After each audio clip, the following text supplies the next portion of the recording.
Good morning, Emerson. Today is Tuesday, February the 11th. Sharon Johnson will be in studio to teach us some Olympic-inspired workouts. And if that's not enough for you, Shia LaBeouf gave me the easiest Halloween costume idea for next year. Our entertainment correspondent, Christian Mudrick, will have more on that later. I'm Brittany Gervais. And I'm Mike Canalupo. You know, we got a great show for you today, but the weather outside A little bit too much snow for me right now. Not so great. Madeline Avery will have more on that, more cold and more snow for the week ahead. Unfortunately, but you know what happened this past weekend or over the past couple days? The Beatles' 50th anniversary of appearing on The Ed Sullivan Show, a huge moment for America. Yeah, it basically brought rock music. It brought really a start of a new generation to America. Ringo Starr and Paul McCartney were both in the Ed Sullivan Theater watching a concert performed for you know, their great history. And historic moment. Later on, we have another great thing going on. It's Connor Busajarnis. He's the director of Project Senegal, which is a great documentary showing the needs for education reform in Senegal. Right, a great project. But before we start all that, we're going to turn it over to Brianna Baxter, who is in studio to recap all the top headlines this week.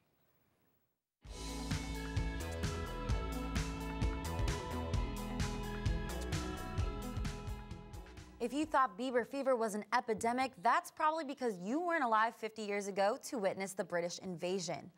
On February 9th, 1964, the Beatles arrived in the U.S. to make 3 appearances on The Ed Sullivan Show. 74 million people tuned in to watch. Even by today's standards, that is an astronomical amount of viewers.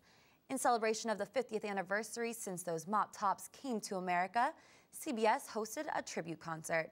Some of today's biggest artists performed classic Beatles songs, artists including Stevie Wonder, John Mayer, and Maroon 5.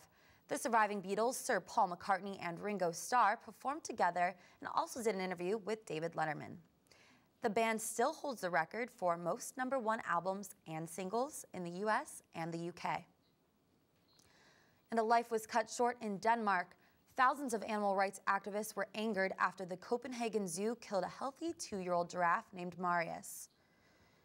A zookeeper distracted Marius with his favorite snack while a veterinarian stood by with a rifle and shot him. A strategy the zoo says is quick and painless. After killing the animal and performing an autopsy, the zoo proceeded to dismember the animal and feed it to a hungry bunch of lions. That isn't even the disturbing part. They did this in front of a live audience, which included children. The reason the zoo cut the giraffe's life short was to avoid inbreeding. A British zoo had offered to provide Marius with a home, but the Copenhagen Zoo refused, saying that transferring him would not prevent inbreeding. In national news, it is a historic week in U.S. history. Same-sex marriage is recognized by the federal government in all 50 states. The changes were made official in a policy memorandum Monday. Attorney General Eric Holder made the announcement this weekend at a human rights campaign event. And I pledge to you tonight that we will never stop working to ensure that equality under the law is protected by the law. This recognition means that equal rights will be given in all federal legal matters, including bankruptcies, prison visits, and survivor benefits. The Attorney General also said all Justice Department employees will be instructed to give everyone full and equal recognition to the greatest extent under the law. However, the policy does not apply outside of U.S. government jurisdiction in states that do not recognize same-sex marriage. Neil Patrick Harris has gone Ivy League, or has Ivy League gone Neil Patrick Harris? Just over the bridge, Cambridge that is, lies the famous Ivy League school known as Harvard University. Each year, its theatrical group, the Hasty Pudding, nominates a Man of the Year in entertainment. The winner is selected based on their contribution to the entertainment industry. This year's winner is Neil Patrick Harris. The How I Met Your Mother star is the first openly gay male to be awarded the Pudding Pot. Harris accepted his award wearing a wig, high heels, and a sparkly bra. That's all I have for news this morning. Now back to the couch. Okay, so in celebration of the Beatles' 50th anniversary, can you give us a little hint about what your favorite Beatles song is? Ooh, that's a tough question, Brittany, because they have like a million songs, but I would have to go with either Revolution or probably We Can Work It Out, because my favorite songs are the ones where Lennon and McCartney sing together. Right. Thank you so much, Brianna. We all live in a yellow submarine. I like that one. Now, now I didn't want to say anything, but Madeline Avery, since becoming weather correspondent, has made the weather really, really cold. Please make it stop, Maddie.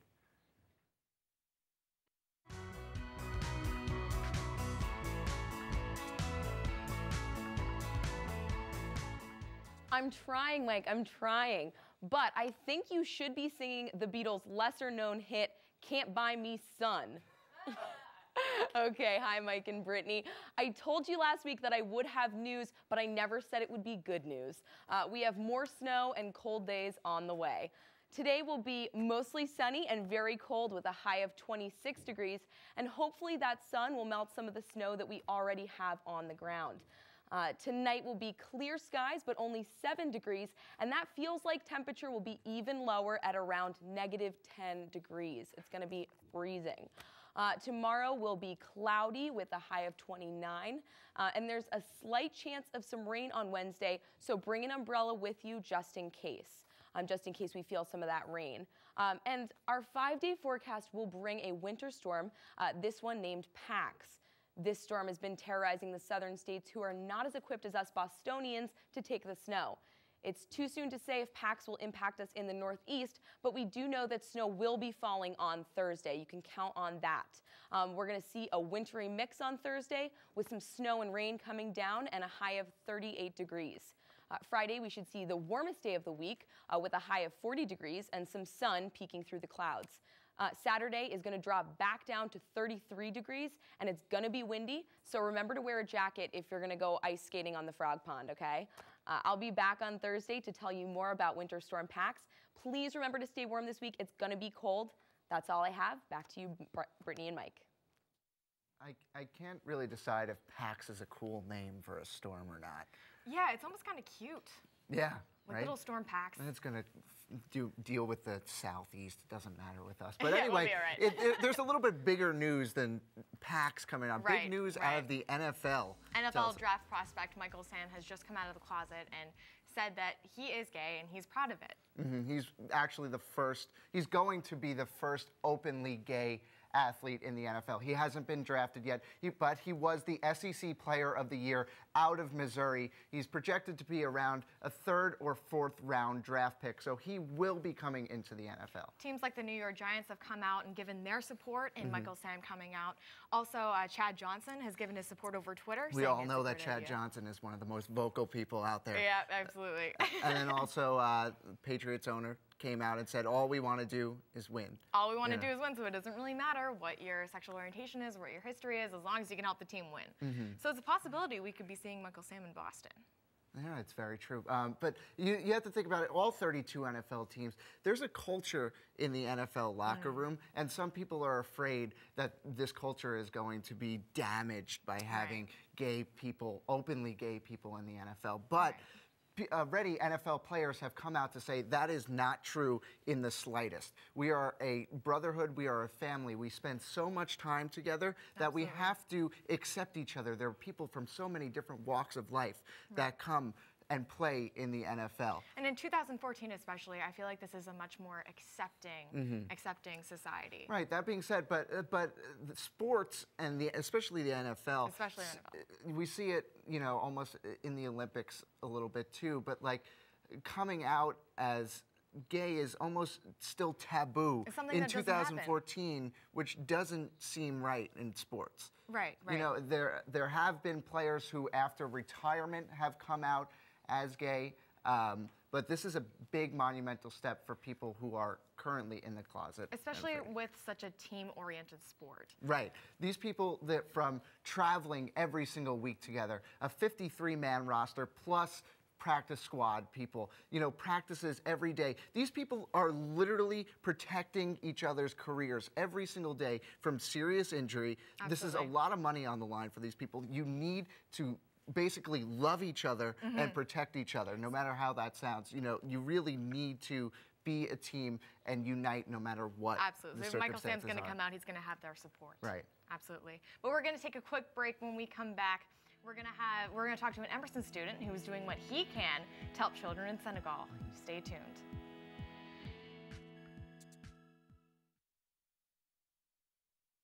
Welcome back. Today we're lucky to be joined by an Emerson student who is doing a lot of good. Connor Busajarnis, who is the director of the Project Senegal. Thanks a lot for being with us. Thank you so much. Can you tell us a little bit about what the project is about?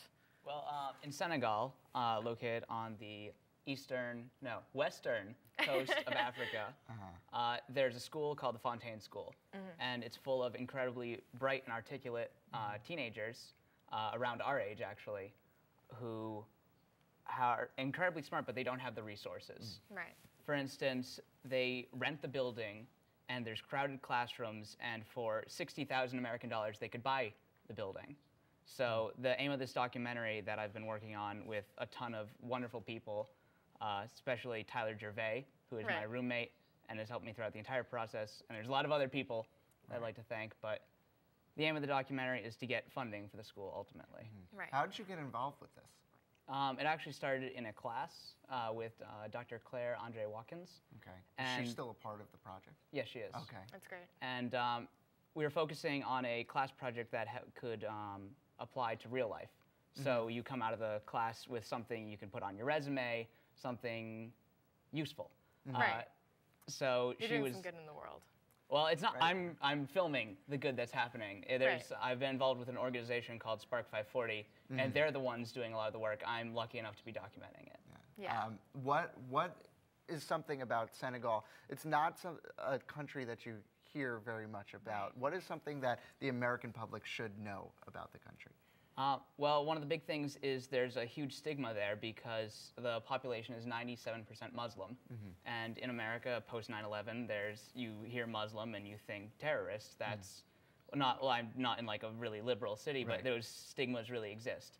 So no one wants to give funding to them. Right. Well, very quickly, we don't have any more time left, but tell us how we could get involved if we're interested. Yeah. Contact me, connorbusojarnis@gmail.com. Or check out the Facebook page, facebook.com/Project Senegal Film. Make sure to do that. It's a great cause. Thank you for being on the show. Thank you so much, Connor. Now, if you were to Google superstar sports correspondent, I'm sure Bianca Bono would be the first person to show up. Here she is now.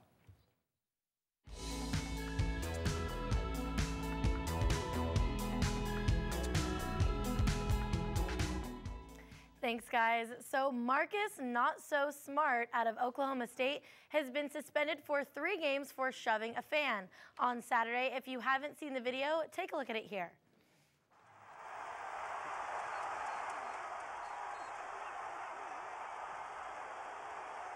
And a technical foul. Marcus Smart has been teed up. Smart exchanged words with Texas Tech fan Jeff Orr and then shoved him into the crowd. Smart was given a technical foul but was not ejected from the game. He claimed that Orr called him a racial slur, but Orr has denied saying anything racially inappropriate.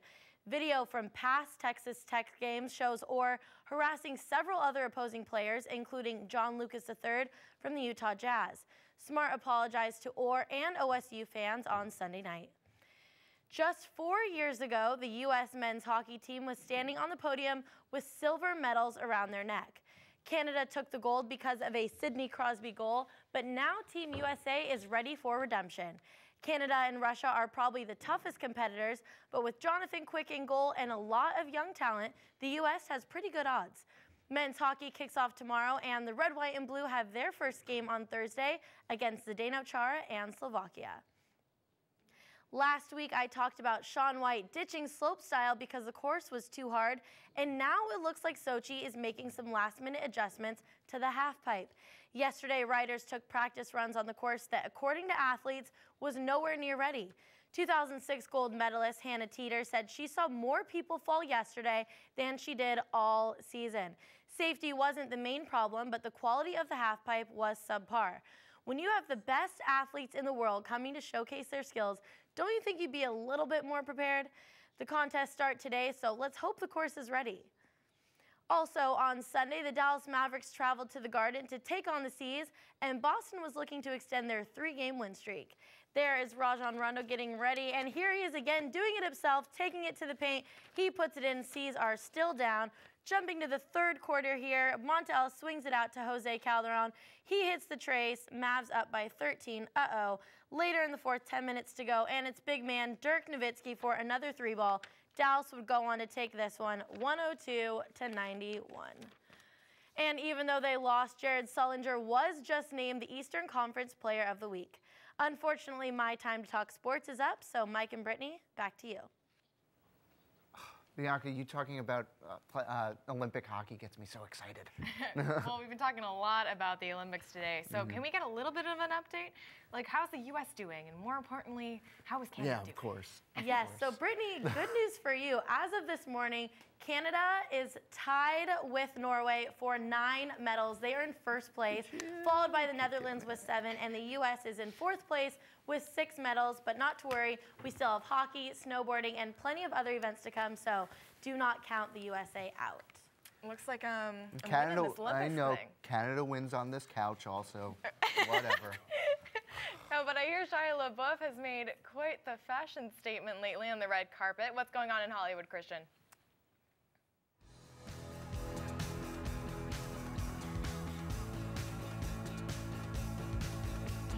Thanks, guys. American Idol runner-up Clay Aiken has announced that he is running for Congress. He released a video this past weekend explaining his intention and credibility for such an enormous responsibility. Never want to be one, but I do want to help bring back, at least to my corner of North Carolina, the idea that someone can go to Washington to represent all the people, whether they voted for you or not. And maybe we can play a small part in igniting that change across the rest of our country.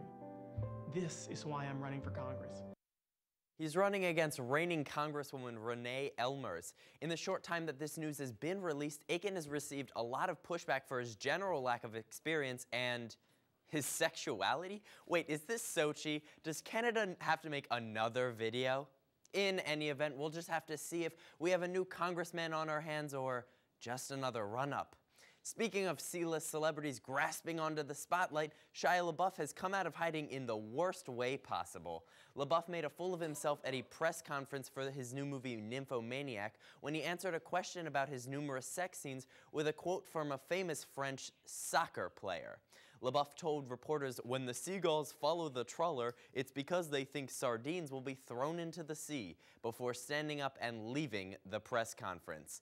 Later that night on the red carpet, LaBeouf donned a paper bag over his head. But get this, it gets worse. The paper bag had writing on it that read, "I'm not famous anymore," something the hibernating celebrity had tweeted back in January. "Hey LaBeouf, Britney Spears called. She wants her meltdown back. Ooh, zing." Just when we thought they'd gotten enough critical acclaim, Jonah Hill and Leonardo DiCaprio are back for more. The two Wolf of Wall Street actors have released word saying that they will be returning to the silver screen together. Their plan is to retell the story of the 1996 Olympic security guard Richard Jewell. DiCaprio told reporters that Jewell's story is the perfect depiction of the 24-hour news cycle, showcasing the rise to heroism and decline to villain in just 24 short hours. Fox has secured the filming rights to a biographical article about Jewell, where Jonah Hill will be playing Jewell and DiCaprio will be playing his lawyer. In other recent movie news, the Lego Movie stunned audiences everywhere, just like I told all of you that it would. The animated movie opened this weekend and assembled a $69 million box office debut, making it the biggest hit of the year. The incredible concept, the humorous yet intense plot, and the star-studded cast, including the voices of Morgan Freeman, Will Arnett, and Chris Pratt, were the perfect formula for a box office hit. Warner Brothers has just released more information about the production of a sequel starting somewhere in the near future. Best Animated Film, Oscars 2015, please. That's all the juicy gossip I have for you today. Back to my pals on the couch. You're my pal too, Christian. Love you too, Christian. Now, I haven't gotten the chance to see the Lego movie yet, but I've only heard good things. What should we expect going into the movie? Unfortunately, I haven't seen it yet either, but our EP Sarah Weber has seen it. She said it was the best date she's ever taken herself on. She said it struck the perfect balance between that adult humor that the kids just don't quite understand and the childish humor, and it really appeals to all audiences here. So. Well, I am definitely going to be seeing that one over the long weekend. Maybe we could see it together. That would be so cute. That would be cute. Oh. We're going on a date. Well, we're going on a quick break as well, but when we come back, Sharon Johnson is going to show us a couple moves to whip us into Olympic shape. Stay with us.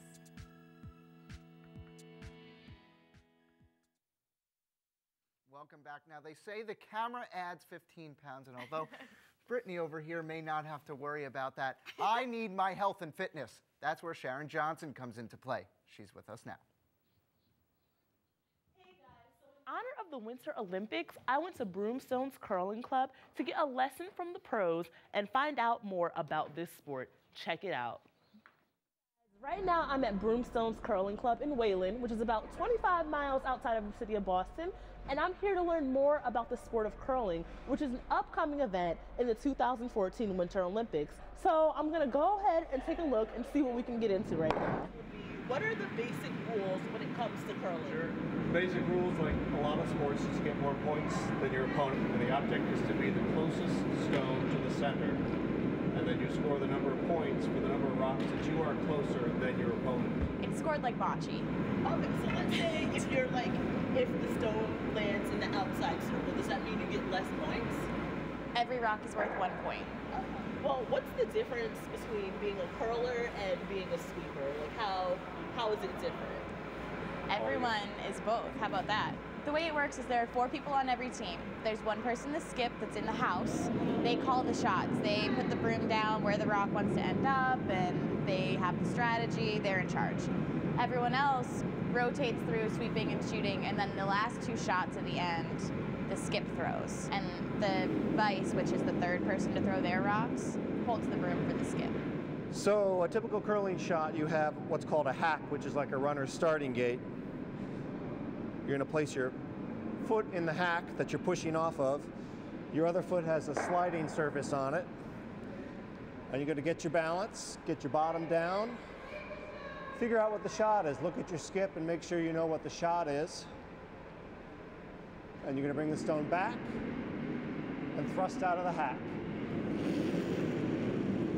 Here with Dan Cho, and he's a member of Broomstone's Curling Club, and he is also going to the Club Nationals competition next week. What are you most nervous about for the competition? Yeah, there are a lot of teams with a lot of experience there. The 4 of us on my team, we started playing together last year. We made an adjustment in our lineup and then played again this year. At our club especially, we have a lot of really competitive curlers. Steve and Corey Dropkin, who actually won the Junior Nationals and competed at Worlds a couple times. Corey was actually the male curler of the year last year. Hey guys, I have had so much fun here, but I got a little chilly, so now I'm just gonna relax and unwind after a long day of curling. I cannot wait to show you guys everything I've learned back at the studio. The magic of a quick change, huh? Right? So guys, in honor of the Winter Olympics, I have some Winter Olympic workouts to show you. All right. I'm so ready. To get you ready for the next one, you know, 4 years. Stretch it out a little bit. Yeah, get ready a little bit. We'll be doing team luge together. Or we can join a curling team. That looked kind of fun. That's the first exercise I have to show you. All right. So we're gonna start out with lunges, and I noticed when I went to Broomstones that the athletes, when they start off in the position, they have to go into a really deep lunge. So what we're gonna do now is we're gonna get into the lunge. Difficult. Okay. Woo. Okay.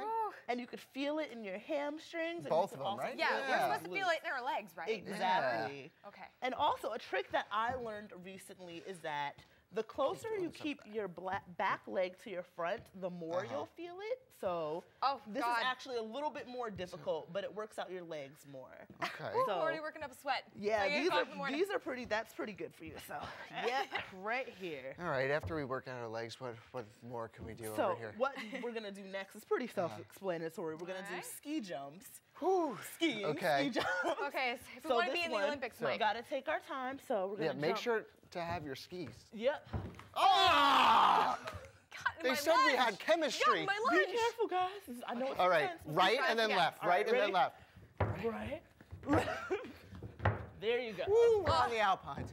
And this is another exercise you can feel right here in your thighs. Yeah, so that's for sure. We're gonna get a thigh workout today, but now we're gonna go down to the floor. Okay. All right. And we are going to do one of my favorites, Russian twist. Okay. The Russian twist. This is gonna work out.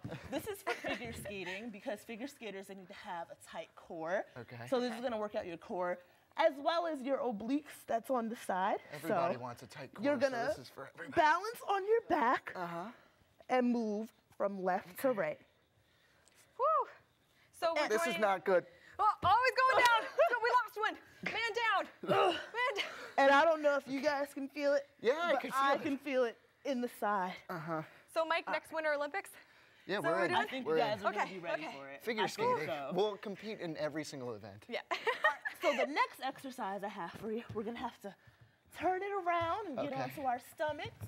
So this comes from the skeleton, which is basically like sledding. So what we're going to do is you're going to bring your back and your legs up. Okay.